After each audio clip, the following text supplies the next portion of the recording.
Welcome to the Stream of Art podcast. Join me, Robyn. And me, Michelle, as we chat openly about personal growth, creativity, and building a career in the arts.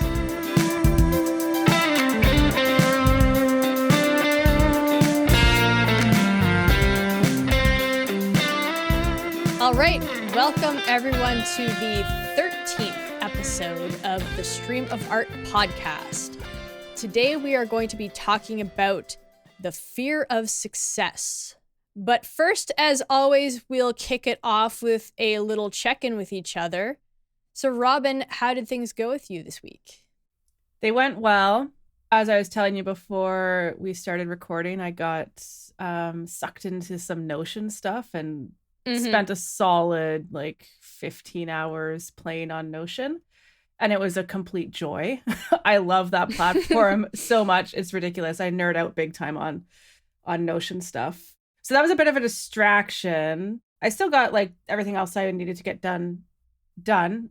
I've been kind of dragging my feet a bit with the commissions that I have to work on. Just I'm a bit stuck right now on one of them. So I have to kind of work through that. But the 100-day project is continuing, and I finished my other monthly painting challenge. So I've completed that. Awesome. I'm not going to do that again until the 100-day challenge is done.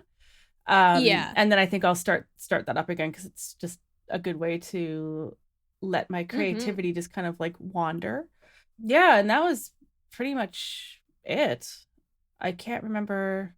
Yeah. I don't have anything else. I'm very, very curious to hear about how the final days of RPM went for you. Yeah, it was kind of a mix. I mean, it was tough, as it always is. There's always this stuff that I forget about each year that takes a while. So once all of my tracks are exported, I have to tag all of the MP3s too, and I use this software that's called MP3 tag or something. So I have to go in and, input all the correct information. I have to add in the cover art and it for each track. I mean, luckily there's only 4 of them this year. That made a big difference. Yeah. But I remember that from last year, finishing at 4 a.m. and still having all this stuff to do before I could submit it. Oh, it reminds me of yeah, all that nitpicky stuff, and you're just I'm so tired, and you feel that wall of resistance where if you could, you would put it off to the next day. Yeah. But it's I have to do this before I go to sleep. So I had that again this year, but it wasn't as bad because it was just 4 songs. My strategy was to actually stay up later the night before. So it was technically due by the end of the day on March 1st. But it's at the last place on Earth. So to our time, that translates to early in the morning on March 2nd. So I thought, okay, well, I'm probably going to be up late finishing. This is just what happens. No amount of planning is, I think, ever going to keep me from being up later on that last day. Right. But because last year I was up until 5 o'clock. I didn't want to do that again. So I actually stayed up later the night before. So on the Thursday night, to try to get as much done as I could. So I did all of my sort of gain staging and leveling and all of that, just so that everything was at the right level. And then I could do the last of what I needed to do on Friday. Right. And I knew I wouldn't have to be up quite as late, which worked. I mean, I still got to bed pretty late. It was 2 o'clock probably, but I felt a lot more awake too, because my sleep schedule is also off. Being up that late it wasn't this huge shock to my system. So, right. I was really disappointed about getting so off my sleep schedule through the month, but I actually think that ended up working out in my favor because I was able to stick it out to the end. I'm going to be all over the place because it was kind of an all over the place kind of week. So I've been talking over the course of the month about my vocal problems. My voice came back. It came back last week. So I wasn't able to retrack every single vocal. I just didn't have time, but the ones that were in the worst shape, I was able to retrack. Oh, nice. And they sound way better. Okay. So my voice is, I wouldn't say it's 100%, but it's back. I feel like myself again. I feel like it's my voice again. Yeah. I was singing and it felt like me. It felt like I wasn't having to struggle just to get the notes out. So that was a huge relief.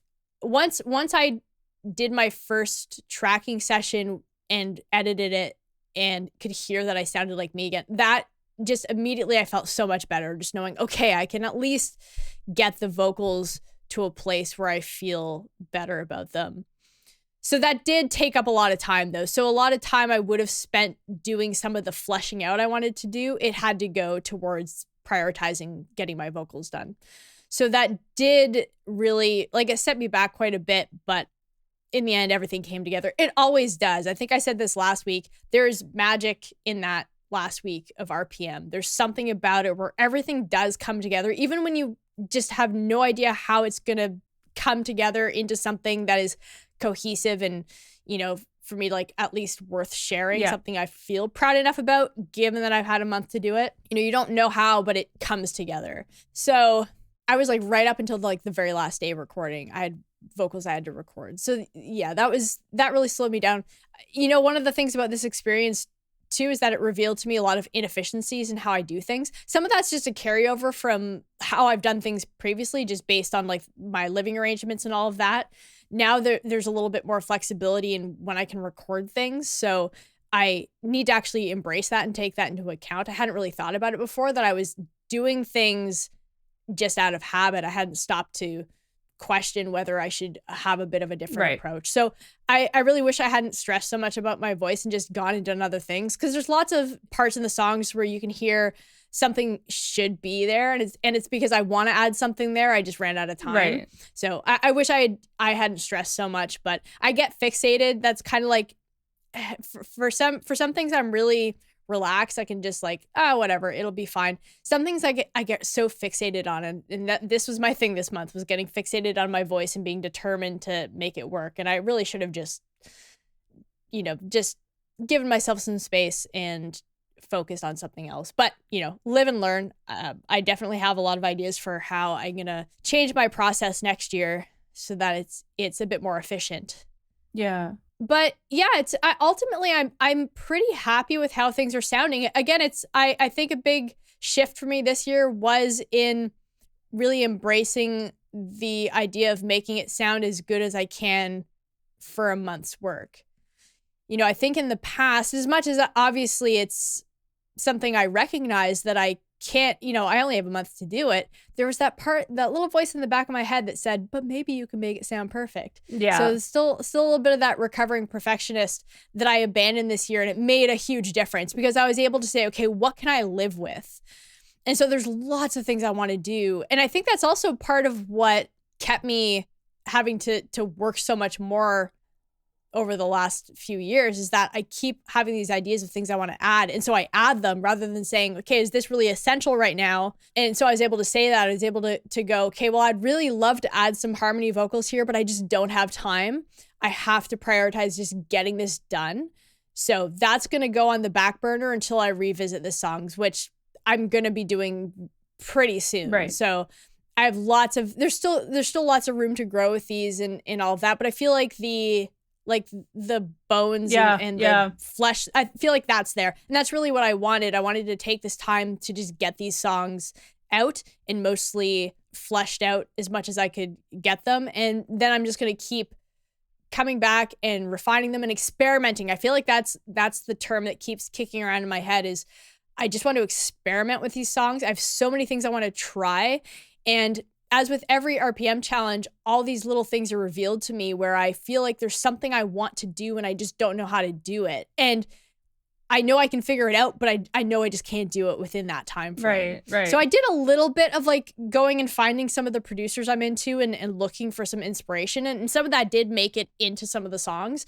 But I had to, again, just reframe my mindset so I wasn't thinking in terms of, I can make this sound like at its best. It is just a month, and it's a long time, but also it's not a long time. It's a very strange amount of time. You know, it feels weird to think about how these songs started and how it feels like so long ago, but also not so long ago. I don't know. Yes, time is crazy. It is a weird. I think about that a lot, where it's like Monday felt like yesterday, but also felt like 3 months ago, and it can Yeah. It can feel like both things at the same time. Like, how is that possible? Yeah. Yeah. And I think that was compounded this year by the fact that I didn't feel as stressed out as I usually do. And I mean, maybe stressed is the wrong word, but like last year, because I was doing so many songs and some of them were really dense, really long, I feel like there was this sense of like heightened alertness or stimulation. Yeah. It was like this constant, I was sort of, it's like I had this like emotional noise floor where there's this always this hum of anxiety, just and not anxiety. It was more just this overstimulation. Like I was constantly thinking about it and like buzzing through the whole month.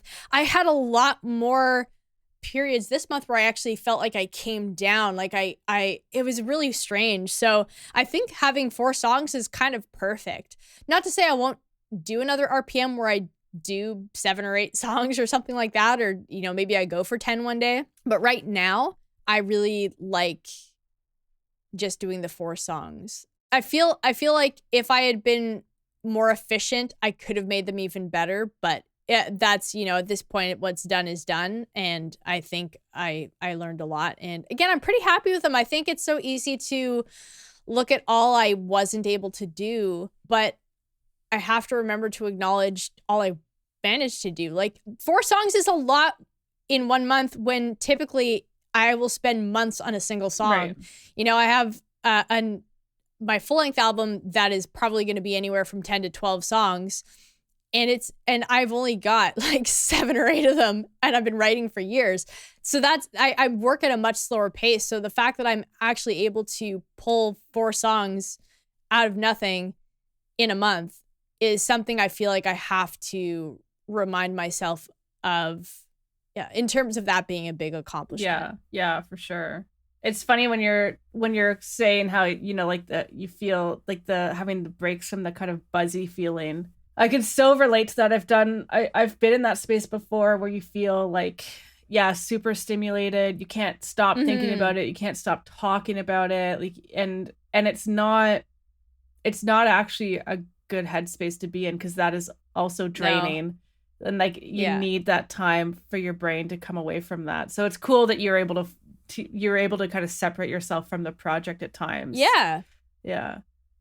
Yeah, that was definitely a huge change, because the previous RPM challenges I've done way more songs. And I think maybe again some of that is just being a little bit more seasoned now. This is my 4th time through. So there was a sense of like knowing what to expect, but yeah, I think doing fewer songs helped. But at the same time, I think that is going to take some getting used to, because I know how I felt last year, and I think that almost gave me a little bit of anxiety thinking that I wasn't feeling that. I'm like, am I doing something wrong? So I think I'm probably just overthinking a lot of it. I'm also still very tired. This is still a very draining experience. So I still need a little recovery time, but I don't feel quite as empty as I did last year. Right. And the first year especially, I think it took me a long time to recover from that. But last year it was just because I did so much. So this year's experience, aside from the vocal problems, was pretty easy, relatively speaking. Yeah, awesome. But anyways, yeah, I'm happy. I'm happy with what I have so far, but I am very excited to continue working on the songs, because I know I can make them so much better. So my kind of idea is to work on this one over the course of the year and make it, you know, sound as good as possible. And I'll probably do that for all of the EPs that are part of this project. I'm going to make them sound as good as I can make them on my own, and then officially release the EPs. But then what I'd like to do is record the full album and have that pretty much be like my second album, where I go and I do that properly at a studio. I'll get a producer and all of that, because I feel like this would be a perfect follow-up to my debut full-length album, even though I'm writing it at kind of a weird time. But I don't know. I think this works well to get a project knocked out over the course of RPMs. Yeah, because it's the only time I let myself have where I'm not focusing on my full album. Right. No, I think that's cool. I remember in when I did script writing, that was actually some of the advice that one of our professors gave us was, like when you're working on your screenplay or whatever, make sure you have another project in development, so that when you're done the screenplay, you don't lose momentum and you just hop into the other thing. Yeah. And I think there's something to be said for that, having that. Yeah, definitely. Particularly with projects that are taking a long time, right? And I can imagine, I don't feel this so much with my painting, but I can imagine that with those long kind of labors of love to finish it, and it's like, okay, on to the next one, and now you're starting from scratch again. I can imagine that's quite a hard transition, like you because you're at that point of completion and then having to go back, and you're kind of like, now you're a beginner again, right? Like you're having to do those beginning steps after just being in the final stage. And that would be quite the contrast. I would imagine it's quite frustrating, because it's like you were just kind of working on something that was in the polished stages. Things you're hearing the coming together, and now you're going back to that stage where nothing has come together yet. It's all just like fragments, and it's all messy, and it's not making sense yet, all that stuff, right? And so like to go, I can imagine it sort of disrupts the forward momentum. I don't know if anything I just made makes sense. I was trying to make a point. 100%. No, I think you're right. Yeah, because when you have this project on the roll and you build up all this momentum, for it to just stop short, like for you to finish a project, put it out, and then to all of a sudden find yourself in that place with nothing. Yeah. And then trying to pull from that. Yeah, I think definitely that's gonna because it takes time to build momentum, doesn't it? It's something that you need, that consistency. You need to build something so that it can keep rolling forward, and for it to for it to have nowhere to land once you're done with a project. That is going to then mean that if once you're trying to get back into doing something, you're gonna have to push that boulder, for thinking about like pushing a boulder forward. You're gonna have to push it again to get it rolling. Whereas if you can have it land on something that has like a little bit of a ramp going, you can keep that going, even if it slows a little bit initially, because that's inevitably when you have something new, there's all that the messiness in the beginning, but you're not going to stop it entirely. And I think that's exactly something I've realized, is that, and because I've had that experience with songs where I finished writing a song back when it took me like way longer to write. I'd finish a song and then it would be ages before I wrote another one, because all of a sudden you're starting from zero. So I have that experience on a smaller scale with like a smaller, if you consider a song just a project, its own little insular project. I definitely had that experience of just not knowing where to go. Whereas now I'm writing all the time. So if I finish a song, I have a bunch of other ideas that I can flesh out. There's so many options, and that definitely makes a huge difference, just having so many things on the go. So I'm always sort of operating these different levels of creating, where sometimes I'm taking a song that's already pretty fleshed out and I'm adding other things to it. I'm doing all the little details and really bringing it to life. Or I'm taking an idea and I'm turning that into a song, or I'm just generating ideas. Right. So there's this is like kind of the way I think about songwriting, is that it operates in like 3 chunks, the 3 different things you can be doing. So you can generate ideas, you can develop ideas, then you can like refine ideas. Right. So I'm always working on all 3 of those stages at the same time for different things. So it just never stops. And this is an idea I've heard in the writing community. So like Cal Newport talks about how he's always writing. And I think I've heard Ryan Holiday say the same thing, where he's always writing. He likes to keep himself at what he calls like his fighting weight, right? So he's like always in good writing shape. So when he gets to the end of a project, he's right on to the next one. He's just always writing. So I take a lot of that inspiration from them as well. Just the idea of just keeping things moving. It helps that I love songwriting. So when I'm done, and we've probably talked about this before, but the fun of creating something is the creating. And once it's done, you don't get to create that again. If you want the experience of creating, you have to move on to something else. So to have somewhere to land, I think definitely makes it a lot easier to just always be in that flow. Yeah.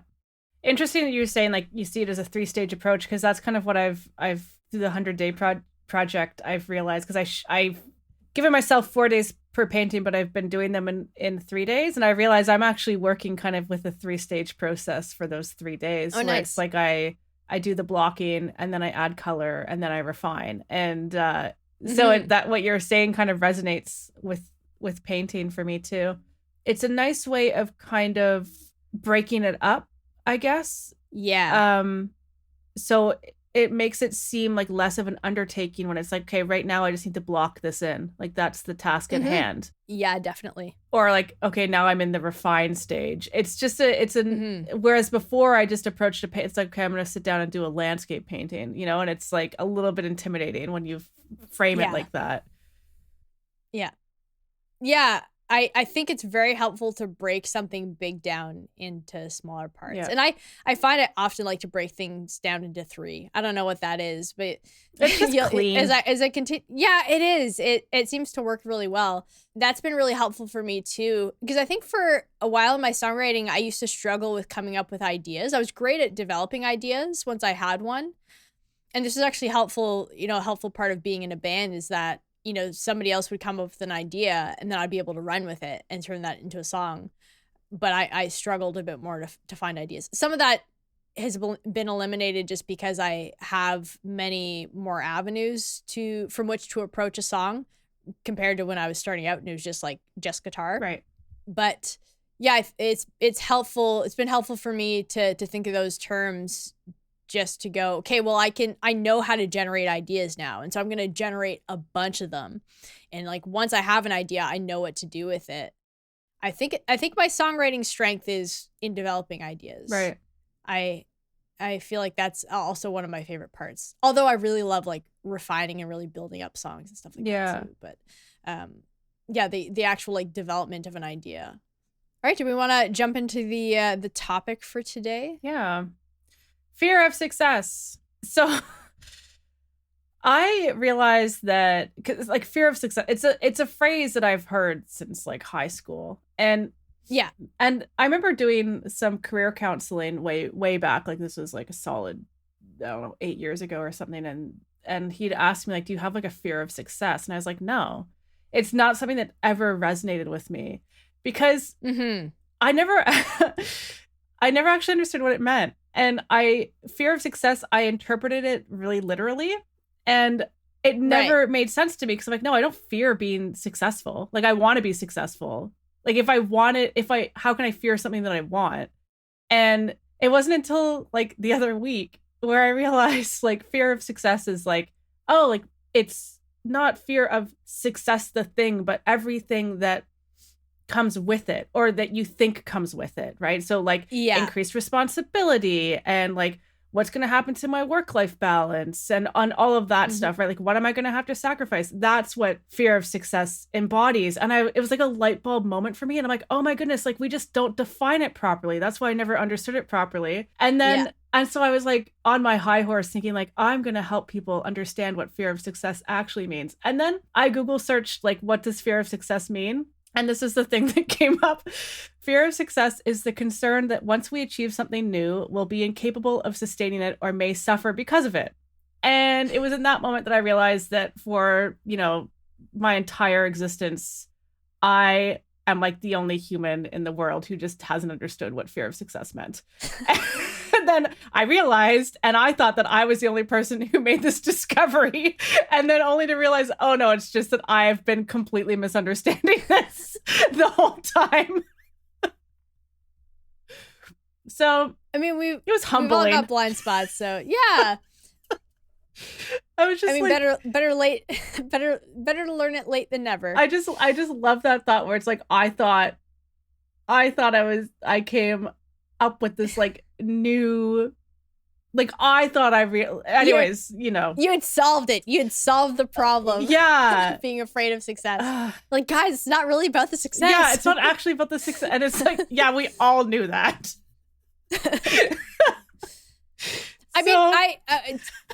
I will say that this is not something I've thought a lot about, but language is tricky. And I just know this from teaching it's very easy to take things literally. And I'll use an example that I'm sorry is going to go over the head of people who don't play guitar, but I talk about this all the time with guitar students, where we learn about a technique called a hammer-on, which actually is a pretty good description of what you're doing. So the finger comes down and hammers onto the note, right, onto the string, and then you have a pull-off, and you think, oh, well, okay, I just do the opposite. Right. But that's not how a pull-off actually works. You actually kind of have to pull down and like away. So and I talk about this all the time because that the language is so confusing. Right.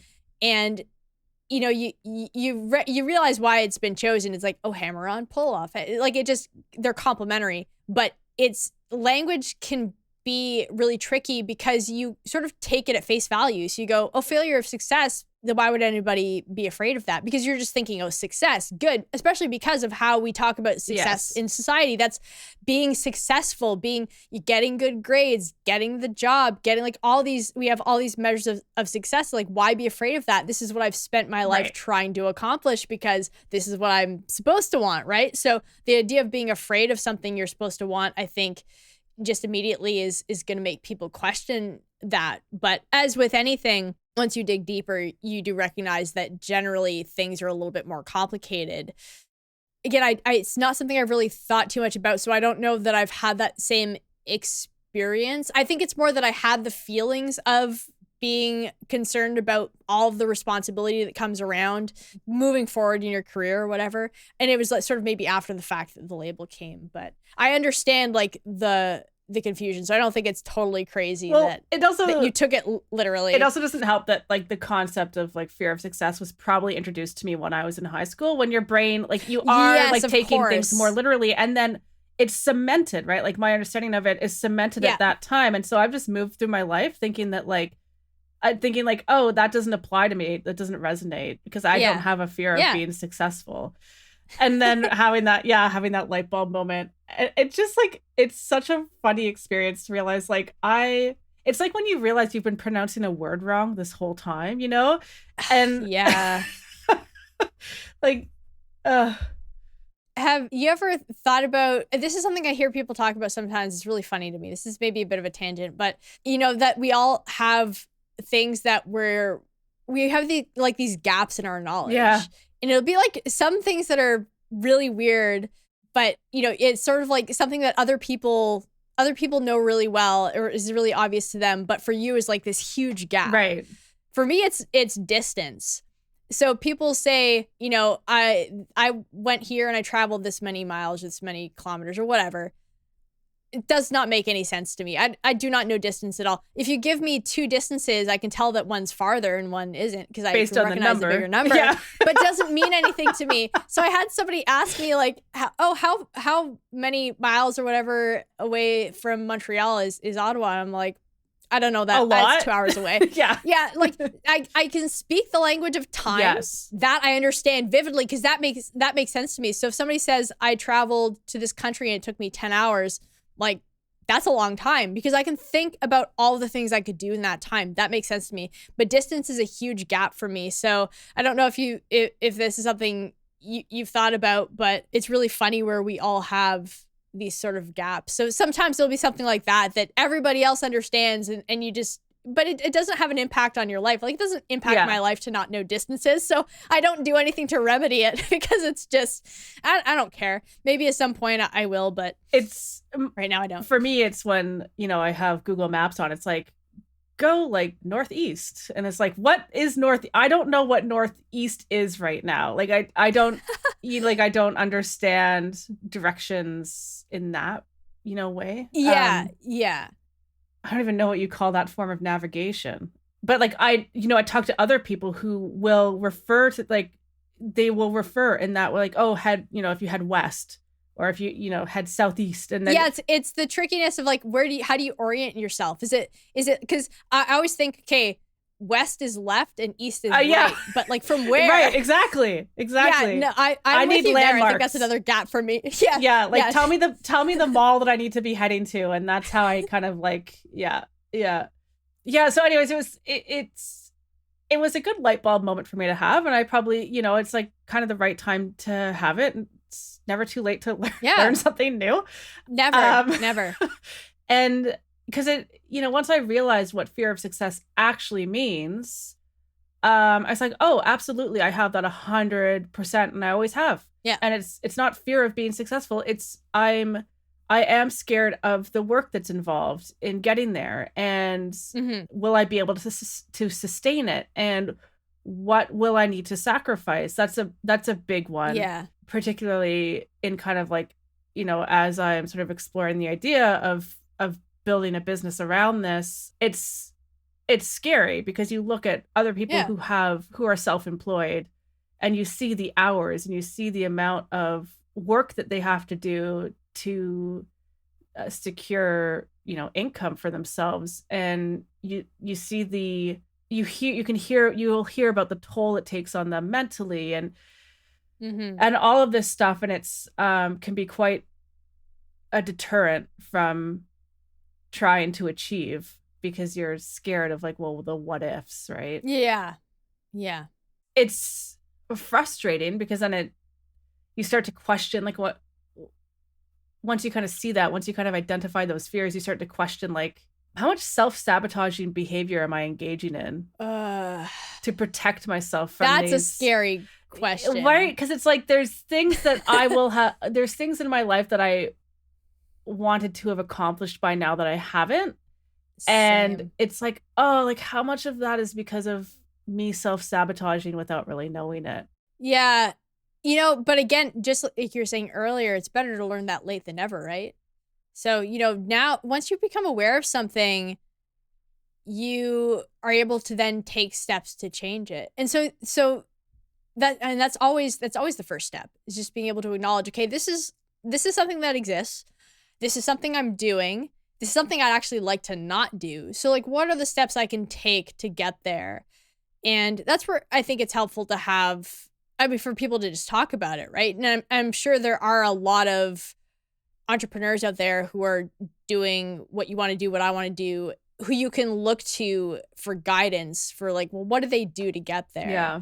You just take whatever steps you can to start moving forward. And I think a lot of I think a big part of the problem is just being stuck in your head, right? So it's like this quote from Seneca, we suffer more in imagination than we do in reality. So we always imagine it as being much worse than it is. But if you just start taking action and moving forward, moving in the direction that you need to go, just as long as the directions are clear and you know where to orient yourself. Yeah. East, west. No, yeah.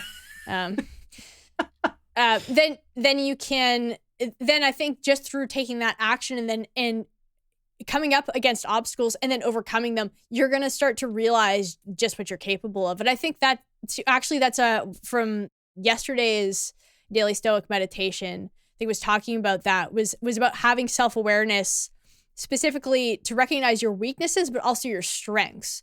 So the idea that we often are surprised by how well we do in difficult situations, right, but it's because we've underestimated just what we're capable of.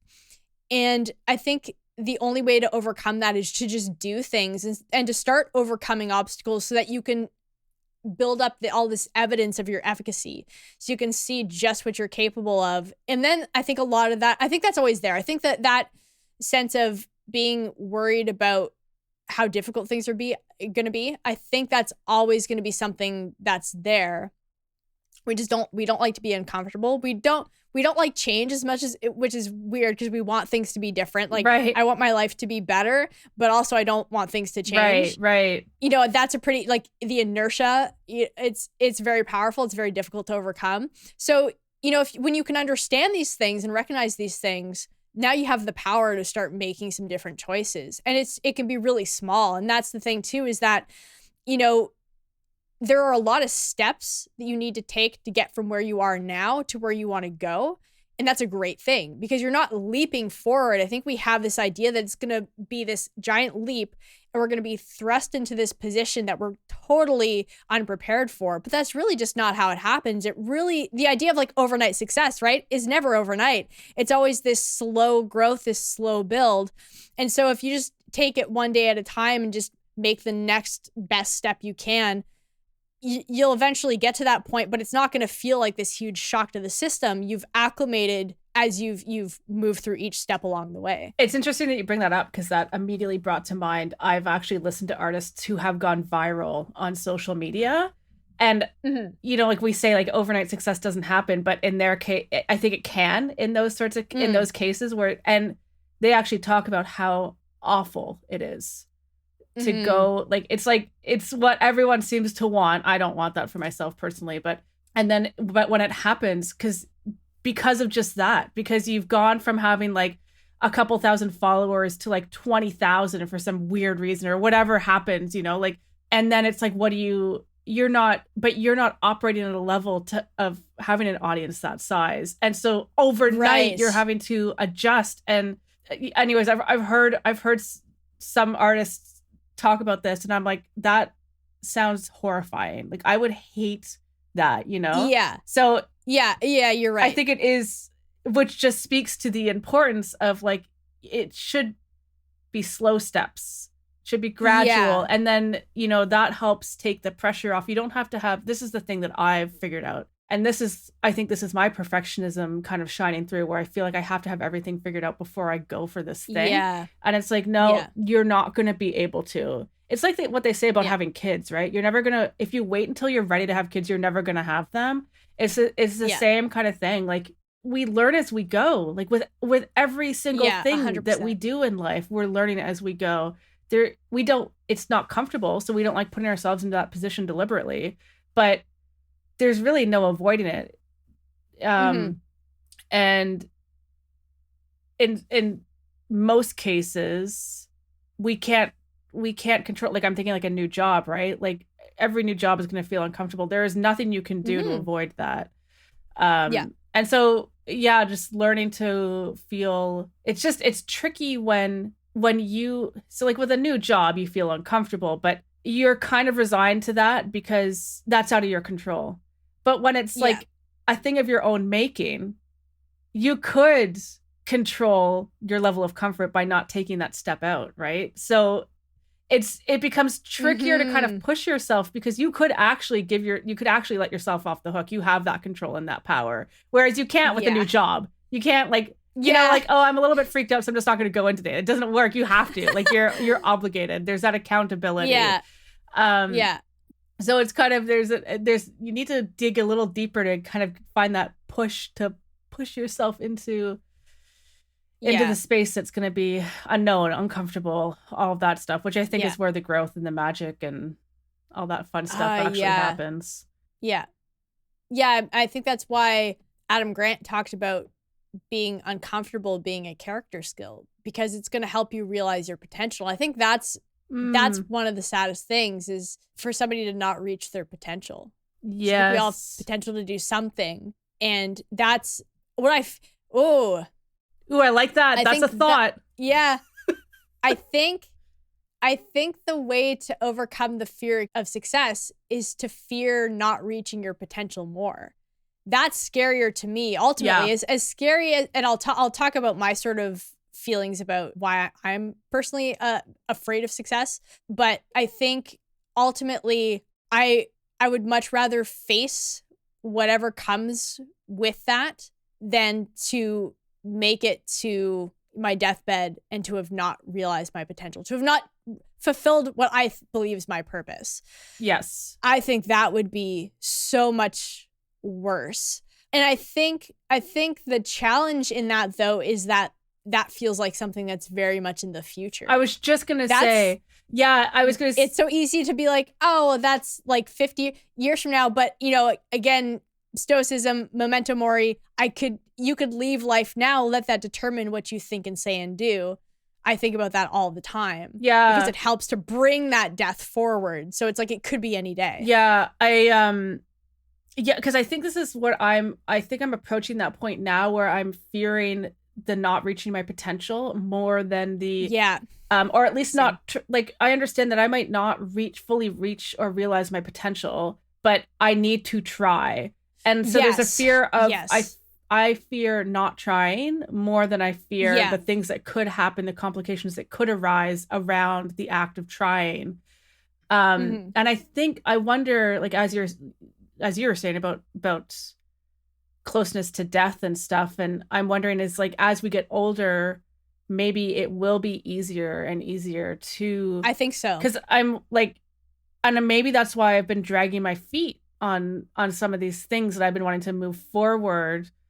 Fear's gotten in the way, and when I was younger, it was easier to drag my feet because it like I have my whole life, and now same. And now I think I am legitimately approaching the age where it's like there's people that I know who aren't much older than me who are having health issues and stuff like that, right? And realizing like I am not invincible, and I am at that age bracket now where, you know, like before the doctor's like, oh, you're young, like, you know, this isn't nothing to worry about. But that dialogue is starting to change now, or will start to change very soon for me. And I mean, I'm still young, but yeah, it's kind of like this awakening, like, I don't have forever. Exactly it. And tomorrow isn't guaranteed. And so like, what am I waiting for at this point? I'm in the exact same boat. Yeah. It's an interesting age. Yeah. Because we're kind of like, we're still young. Like, we're still very young. Yeah. But we're on the cusp of not being in that bracket anymore. Yeah. Yeah. I keep having the thought that I'm, you know, inching ever closer to middle age. Right. And that thought just makes me want to lay on the couch. Oh, really? It's funny because like I'm 5 years out from 40. So, but I'm excited for my 40s, which is weird. I never would have thought that I would be, but for some reason I'm okay with it. I'm like, no, this is good. I think I'll get there. I think now that I'm starting to take steps to try to realize my potential, I think I feel better about getting older. I think for me, age has been an interesting thing because I've always felt like I was behind.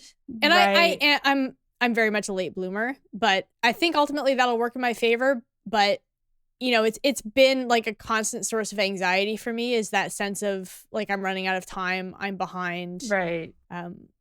From the time I, like, not in my early 20s, but by the time I was in my mid 20s, that thought was quite pervasive. I feel like and it's something I'm having to wrestle with now. Just like deal with it and move through it. Yeah, I feel like that's quite common. I was listening to a podcast recently and they were talking about the very same things where like when they were younger, there's that feeling of like, I'm behind on things, blah, blah, blah, blah. And now, and you know, the podcast hosts are around our age, and now that kind of feeling has like subsided. Yeah. Which is funny because like there's less time to accomplish than there was when we were in our early 20s, but for whatever reason, I think it's just making peace with it. And yeah, I mean, I would not repeat my 20s. Like if you're to, it's just such an awkward age, and you feel so many pressures and you don't feel settled. And yeah, those weren't like my top years by any means.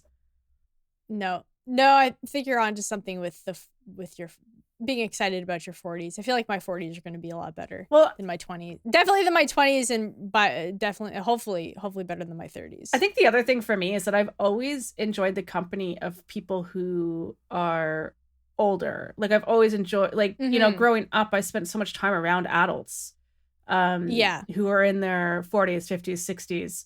Like, and so I'm going to be joining that club, and it feels like, oh, that will be when I'm with my peers, truly. Because I've never really felt like I'm with my peers when I'm in my 20s or my 30s. Like, I gravitate towards people who are in their 40s, their 50s, their 60s. Like, those are my people. Yeah. And they have been always. Yeah, that there is something I think quite exciting about getting to that point where you're like, where you feel like an actual adult. I will say that I definitely had that. I've probably had that feeling a lot. It's something I have to reflect on. I think I've had that feeling a lot through my life of not really fitting in with my peers. Yeah. Aside from my friends, I've been very fortunate that my friends are quite similar to me, which is probably why they're my friends, right? I've gravitated towards them for a reason. They're all, I think, old souls. But Yeah, there's a lot of, I think there's a lot of peace that comes with getting older. And I definitely am starting to experience that. I think, again, I'm sort of late to the party in a lot of things. So I think it's going to take me a little bit more. And I think it'll take me a bit more to get settled too. I've got a lot of work to do still. So yeah, it's something for me to think about too. That would also be an interesting topic for an episode, perhaps, about being a bit, again, young. Yes, we're still young, but a bit older, sort of getting started on this part of our career. Yeah. Yeah. The advantages, the disadvantages, I feel like there are a lot of advantages. I'm very much like as I've said many times, a disciple of Cal Newport's way of thinking that, it's worth it to build things slowly, to take your time, to get so good they can't ignore you. Yeah. And so, I don't feel like I've wasted any time because I've been working, but it just took me a while to start to put myself out there, which for me, this ties into why I've been afraid of success. I've been afraid of being seen. Interesting. For me, it was, and this ties into my perfectionism, because I'm not perfect. What? I was so afraid of being. You're not? Believe it, I know. That is. I'm sorry to have to drop that bombshell on you this early on a Sunday morning, but I am not, in fact, perfect. That is quite flawed. Are you sure? I don't think your mom would say that. She would disagree. Yeah, well, yeah, but of course she would. She's my mom. But I was so afraid of being found out or exposed, or having to display my flaws for the world to see. Musically speaking, personally speaking, I really struggled with the idea, or that gave me a lot of anxiety. Yeah. The thought of people seeing me and ultimately seeing the real me, which is not perfect. I was much happier being able to just live in this fantasy world in my head where I could imagine myself like the perfect version of myself being out in the world, and you had control, having a great time. Yep. Yeah. And that's what it comes down to for me, is like needing to be in control. Yep. And I recognized I couldn't control any of that. Like, I cannot control my level of perfection. I cannot control how other people respond or how things go. And that really, it kept me wanting to keep myself in my little bubble where it was safe. But I still wanted to, so it was this crazy tension, because I still wanted to put myself out there. Like, I still knew I had this purpose, and I knew I wanted to share what I was doing. And I was doing that too, to some degree, because I've been teaching for 11 years. Yeah. So there is this sort of small scale level of, showing up and sharing my ideas and helping to make things better for people on this one-on-one level. And that was at least fulfilling enough of a need that I felt like I was doing something. I was contributing in some way, but I knew I was destined for more. Right.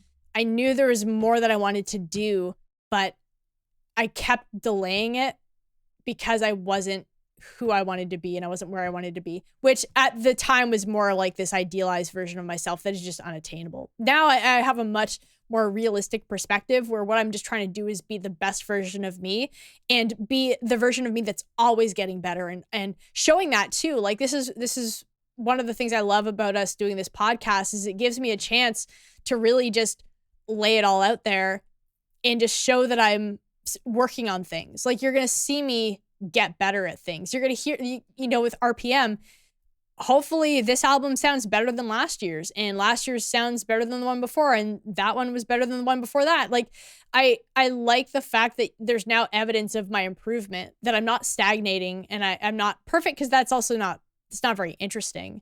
So I'm starting to recognize the power in sharing the real me. As messy and flawed as I am, like, there's something that's relatable there, and that will actually help me, I think, make more of a difference. Yeah, and I think owning those, I'm going to use weaknesses for lack of a better word, is it stops giving them power too, right?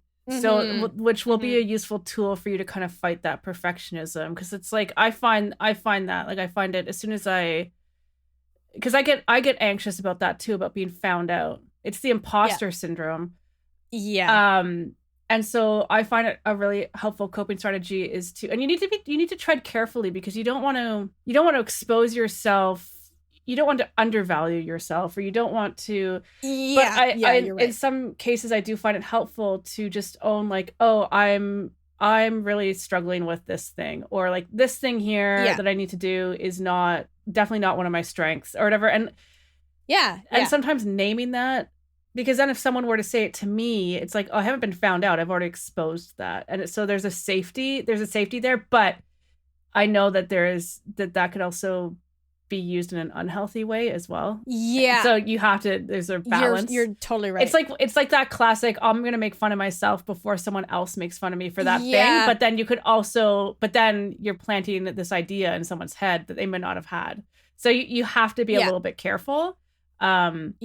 But yeah, like that definitely resonates and so we keep ourselves small, right? Like we keep ourselves small because we're scared to take up that space. We're scared of being found out. We're, and it's our way of maintaining control. And the word control keeps coming up in our conversation, and it's almost like fear of success. I wonder, we define it, like you define it as sort of the fear of being seen. I define it as like the fear of all the responsibilities that's going to come with success. But I wonder if really ultimately the fear of success is the fear of loss of control. Like that is I think you're essence exactly right. Exactly what it is. It just manifests and looks differently. Because we all have different kind of sensitivities in terms of where we are okay giving up control. And for me, I don't have the same sort of like social fears. So like I'm okay, right. For me, my fear of this loss of control doesn't manifest in that way because if someone doesn't like me, or if someone accuses me of some like, it will hit, but it won't hit as hard as for me. The big trigger is like, how about if I do something wrong? Right.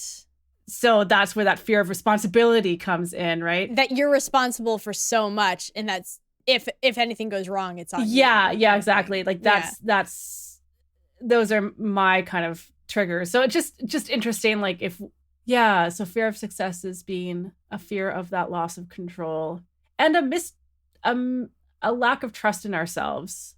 And you kind of hinted at this too. Yeah. Lack of trust that we'd be able to figure it out and work our way through it, or lack of confidence in our ability to withstand criticism or I think you're exactly right.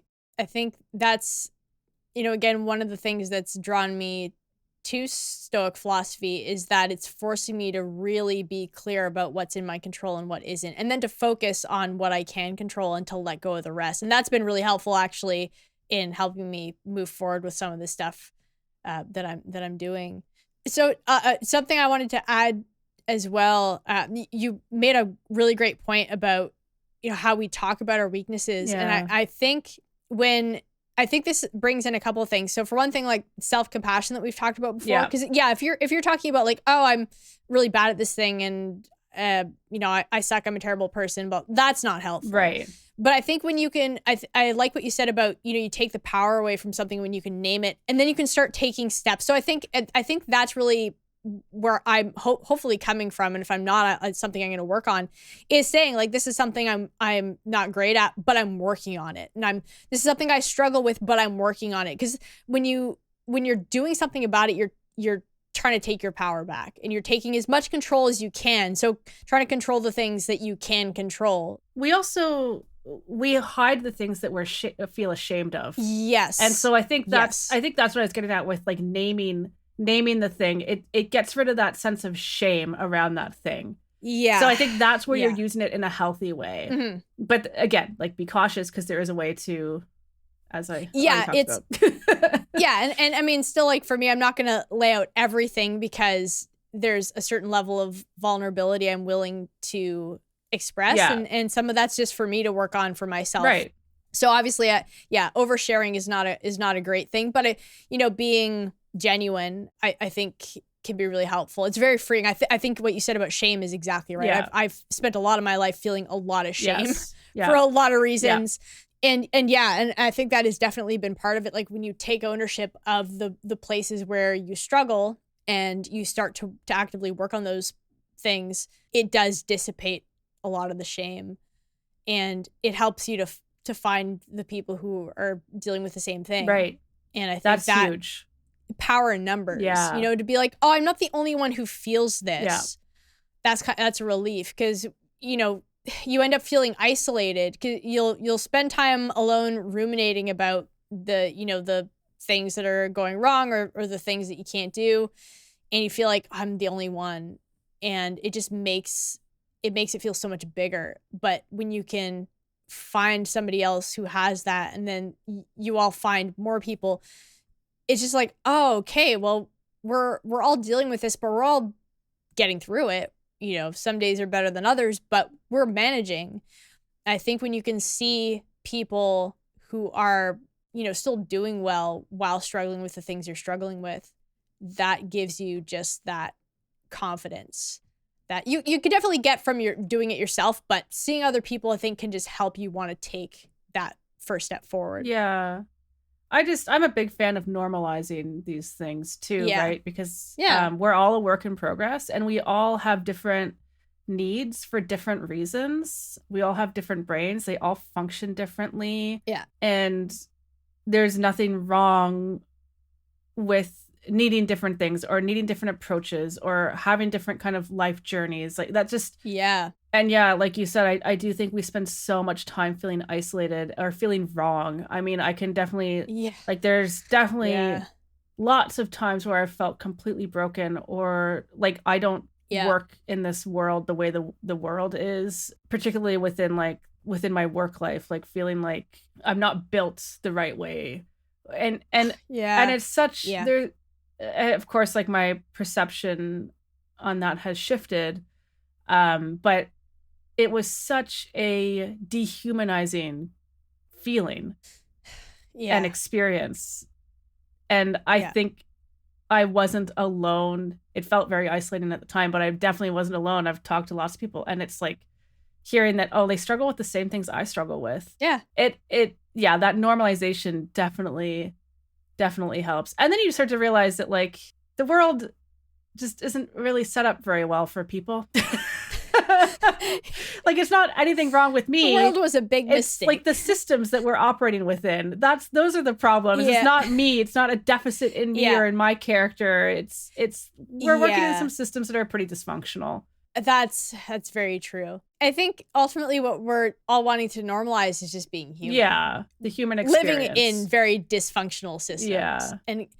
But you know, it's so much easier to wallow in self-blame or, you know, self-loathing than it is to like look at a system, because we've been conditioned to do that, right? Like look at like when we're in school and we get a bad grade, it's our fault. It always was. It was always the student's fault, right? Like it was, or maybe the teachers, like maybe, but it was never I never, as a kid, I never felt like the reason for my poor grade was a result of a system that wasn't working well for me as a learner. I never had that perception. It was always I must not have studied hard enough. I must not have worked hard enough. Or it may have been the teacher doesn't work for me or whatever.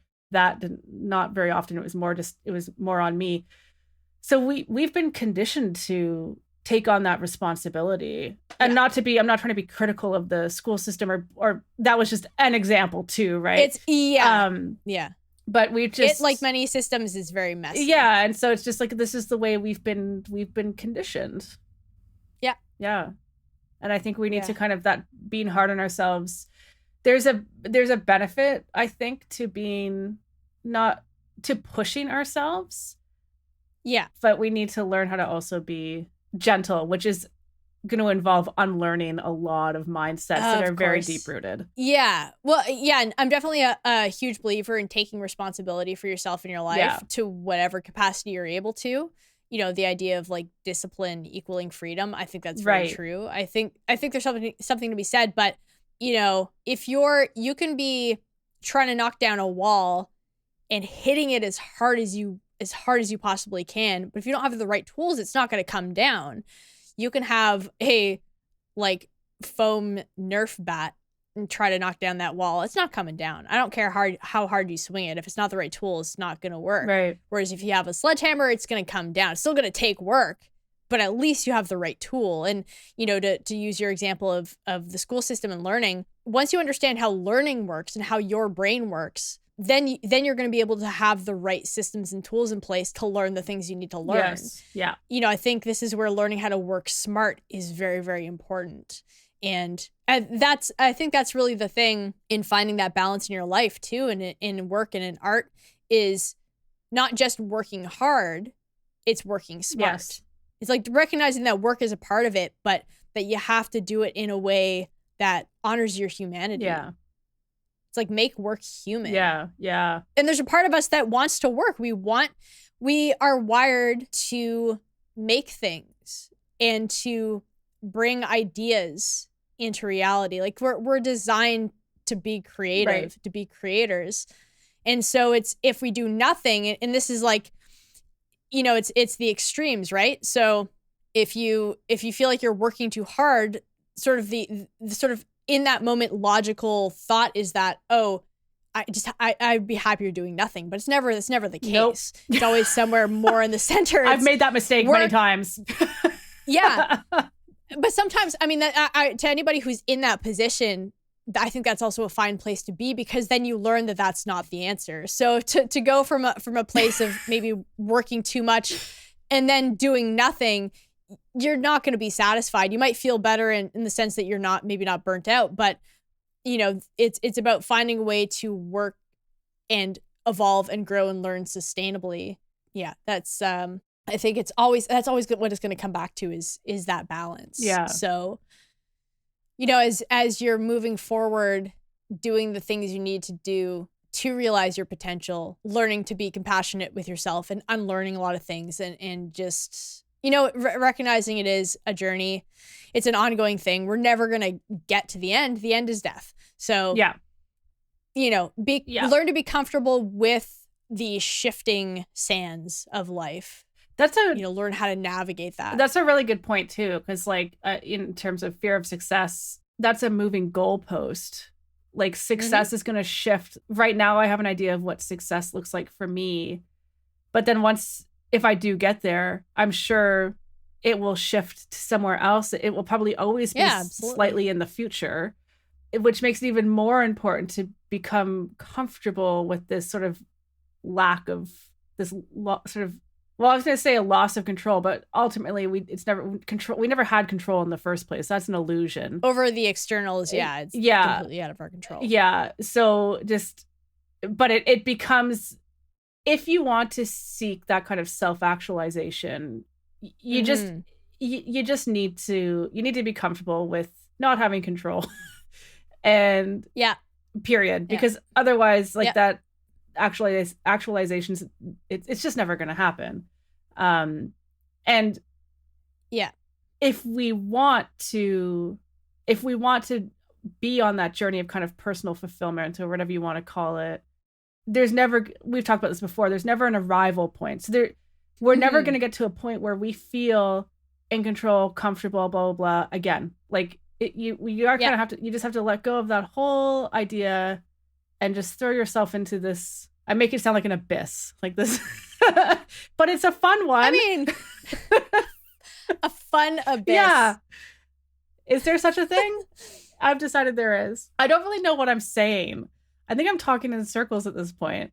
I'm having some realizations. Making perfect sense. I'm having some realizations. Yeah. I think I'm realizing on the spot that I just want simplicity and control and organization. And I think what I'm realizing is that if I want to live a life where I am striving for success as I define it in the moment, I have to abandon my need for those things. There will be elements of organization, there will be elements of control, but there will be elements of simplicity in my life, but I cannot make my whole life that thing. No. I can't have both things. So I have to let go of those if I'm wanting to kind of quote unquote achieve success. In order to have the life you want, you have to let go of the life you have. Yeah. So thanks for just summing up what I took 15 minutes of rambling to say, and literally four words. Claim.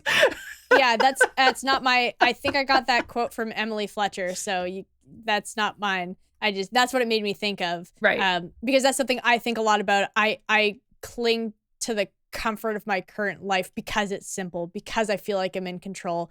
But there's this life that I feel called to, that feels like a truer and more beautiful form of my life, to reference Glennon Doyle's book Untamed. Right, but I haven't finished yet. Ugh. Spoiler alert, maybe, if you're not at that part in the book yet. But yeah, the truest, most beautiful version of my life that I can imagine isn't the one I have right now.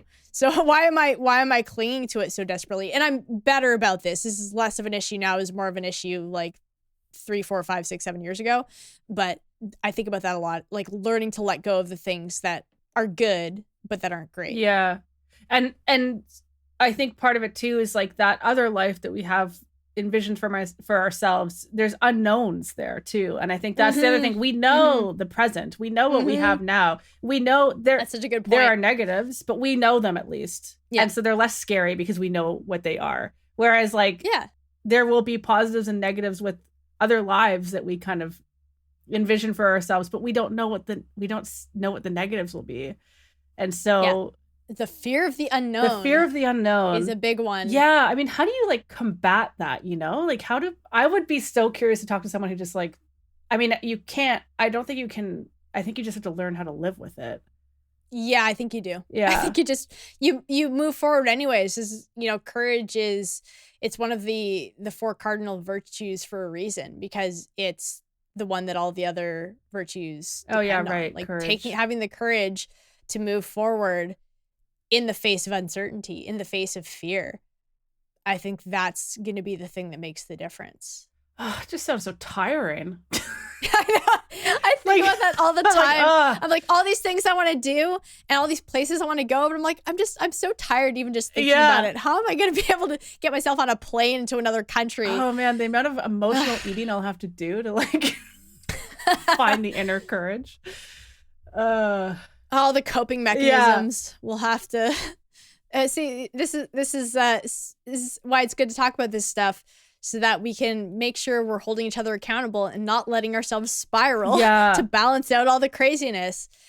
This is actually why discipline is also temperance is one of the 4 cardinal virtues, because you have to have that balance. So to balance out all the stuff that goes on when you are more out there and doing more and your career becomes bigger. To balance that out, you have to have good habits and have good coping mechanisms. Do things like taking good care of yourself and getting enough sleep and going to therapy and all those things that are really important as your life does shift. And I think that's really important too, is like getting help where, not knowing that you aren't alone in doing it. And as you get further along in your career too, you can outsource, you can hire people to help you. So like for some of the things that you don't know how to do, that's fine. If you have the resources, you can hire somebody to do it for you. Like I definitely plan on having some people, doing stuff for me that I don't want to do down the road. I'll do as much as I have to now, just because that's the name of the game when you're starting out. But, that's, I think that's so easy to forget. Again, the idea of being isolated, you feel like, well, I have to do this all by myself. But no, there are people out there who will help you do that, and then you can just focus on keeping your main thing the main thing. Yeah, exactly. Yeah, asking for help is a big one. That's something that I have become more comfortable with in very recently, actually, which is a game changer, because then all of a sudden it's like there's these big blocks that I have, and it's like, oh, I'll just talk to this person, they'll help me figure it out. Like, oh, okay, great, it's not so scary anymore. Yeah, I love that. When something seems so big and so insurmountable, and you find somebody who's like, oh yeah, no, this is fine. This is how you do this. Yeah. Or if they'll do it for you or whatever. Yeah. Or it's such a relief. You're like, oh. And again, it's like we suffer more in imagination than we do in reality. Yes. It's always harder. I've had so many of those moments where I'm like, I stressed about something and then it happens. You're like, oh, that was it. Oh, that was fine. Cool. So glad I put my body through that. I really needed all that cortisol shooting through my veins. That's healthy. That's actually kind of the worst, when it's like you stress and I'm notorious for this. Like I stress hardcore about things that turn out to be no big deal. And it's just like, you feel like you've been robbed, you know? Like I know, I could have had all this joy. I just threw it away. Yeah, I mean, that's what I was talking about earlier with, I really wish I had just stopped stressing so much about my voice, but I sometimes it's so easy to get fixated. This is why it's helpful to have reminders like, okay, this is probably not going to be as bad as you think it is. You can do sort of, I think what Tim Ferriss calls fear setting, where if you're worrying about something, you can take it through to like the worst case. You can say, okay, if this thing happens, okay, what do I do? Okay, in this scenario, like, what are some things I could do? Or is there anything I can do now to prevent that from happening? In which case, you just take steps to prevent it. Okay, if I can't, what do I do when that happens? You start to think about, like, actually think about, like, the worst case scenario so that you can be prepared and have some solutions at hand. And sometimes, too, it'll also, like, reveal to you some of the possibilities. Because a lot of that uncertainty, I think, is so damaging, just really not, I imagine it's going to be really bad, but it's like this really vague sense of looming darkness versus being able to clearly say, well, these are the worst things that could happen. Okay, what do I do? You know, I think that can help. A word of caution to any fellow anxiety havers, because I'm definitely someone who does okay, what's the worst case scenario here? And then I put things in place to prevent that from happening. But sometimes what ends up happening is things don't actually move forward as quickly as they need to move forward because I'm so consumed with making sure this imagined threat doesn't happen, right? So, and it actually kind of pushes you into perfectionism a little bit. Oh, yeah. It's the control, right? Trying to control too many of the variables. And that's an anxiety thing for me. Okay. So, it's like I've heard of that strategy before, and it does. This is what's really, you know, and I think during the intro episode to this podcast, I brought this up, but like, there is no how-to guide. Yeah. And you have to take what makes sense for you or things that might resonate, but you try it and it doesn't really work. Like you adjust, like feel the freedom to adjust or to leave things that don't make sense or, you know, all of that stuff, because there is what works for one person is not going to work for everyone. And like, that's a perfect example for me. I actually have to be more okay. I actually should technically stop myself from even thinking about worst case scenario, because that just stops me from moving forward in many cases. Right. Or gives me so much anxiety that, you know, and then I'm moving forward with this thing, but there's so much weight on me because all I'm thinking about is this other thing that could happen, but in all likelihood isn't going to happen. Yeah, you're exactly right. It's about experimentation. So, and knowing your brain. Always, yes, definitely. Knowing your brain, knowing yourself, you know, and knowing sometimes too, this is just something that I happen to experience often, is sometimes you'll hear something and it resonates, but it doesn't feel like the right time. Put it in the back burner, try it again later. I mean, the number of times I've tried certain things over the years and they just didn't take, but eventually it was the right time. It's so funny. If anything, don't disregard something that resonates if it just doesn't work right now. Keep in mind. That's a really good point, and that's something that I've kind of been learning for myself recently, because I was talking about Atomic Habits. Was that before we started recording? Yeah. And when I read it last year, a lot of it resonated with me, and I tried to establish some new habits, and they lasted a month, and I was like, oh, okay, so I guess this doesn't work. But over the past couple of months, I've established a bunch of habits, new habits, and I think I probably, even though I've forgotten most of that book, I'm sure there's some stuff that's kind of stuck in there and I've implemented, and realizing like, oh, so that just wasn't the right time. It was an okay time to read this thing and to get this information, but it took me a year to kind of stew on it. Like, and like I was thinking about it consciously, but I guess subconsciously stuff was happening. And now I'm acting on some of the stuff that I read in that book. Right. So I really, that's a really good piece of advice, because I'm also really good at seeing something, it resonates, and then I feel this pressure to implement now. And it never timing sticks. is important. It's not always the right time. Yeah. And then I end up distracting myself. And so then it's like, and now I've gone off course here. Like I had, you know, my trajectory is kind of flown off course. and then that fizzles, and then I return back to main path, and it's like, okay, well, I just wasted a bunch of time just kind of flying down that road. Yeah. Yeah, you got to know when to take things on. Yeah, and I think seeing none of it as a waste. Yeah. You know, experimenting, if something doesn't work, you can recognize either it's not right for you or it's not right for you right now. Yeah. And I think I like the idea. I'm not implementing this currently, but I think I'd like to, especially now that RPM is done. I feel like my year is officially starting. And one of the things I'd like to do is actually have probably something in Notion where I keep track of like experiments I'm trying in systems and routines and whatever habits, just so I know what I'm trying to do and I can see how well things work and get more mileage out of the things that I'm trying to do. Right. Because it's easy for me to start something and forget about it, or, you know, it doesn't work, but I don't really know why. And so to be able to have something that I'm using to track what I'm doing so I can see what worked, what didn't, I think that'll be helpful in being able to come back to some things that maybe just need some time. And it makes the experimentation feel more intentional, whereas my experimentations don't feel like, oh, I'm just experimenting. They feel unintentional, because they are. Because I'm getting, it's not a, oh, I'm just going to try this for a little bit and see how this works for me. It's a, oh, this is the thing I have to do now. And that's a great idea. Awesome. So I gotta bounce soon. Yep. So we'll wrap it up. So Robyn, what are your plans for the week? Gotta finish the commissions. So they're both work in progress. Gotta finish them. 100-day project will be continued. And other than that, I've got to go buy new jeans because I can't fit into mine anymore. Because they're too big. Just joking. They're too small. And that's it. How about you? It's actually kind of a big week for a couple reasons. And actually, they both line up on the same day. So it's actually really just one really big day. So Tuesday, March 5th, is the release day of Cal Newport's new book, Slow Productivity. I'm going to be reading. I'm putting every other book I'm reading right now on hold. I'm going to read that straight through, start to finish, take notes. It's very exciting.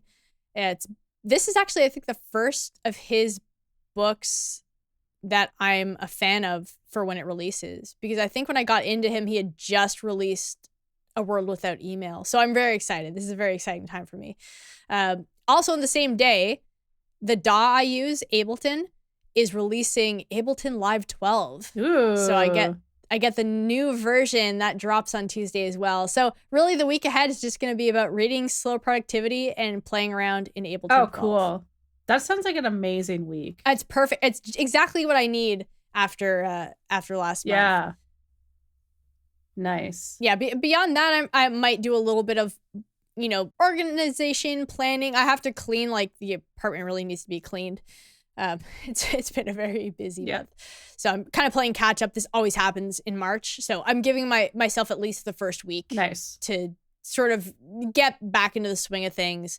I'm excited to sort of feel like myself again. Yeah. Like not the RPM. There's like two versions of me. There's like the RPM version of me, and then there's like the rest of the year version of me. And I'm glad to be able to embrace the more basic day-to-day version of myself and to dig into that book and into the new DAW. Yeah, it's gonna be a good time. Nice. Woohoo. All right, well, thank you everybody for listening once again. You can send us questions and comments to streamofartpodcast@gmail.com. You can follow us on Instagram. We are at streamofartpodcast. Please don't hesitate to follow Robyn's Instagram as well. I'll leave a link in the description. I can never remember what your handle is. Is it at robynlester.art? Yeah. I'll leave a link anyways. I have a permanent one now in the show notes. So people can follow for the 100-day project. And you can join our Discord channel as well. Again, the link will be in the show notes. And yeah, I think that's it. So have a wonderful week, everybody, and we will see you in the next episode. See you next week. Bye. Bye.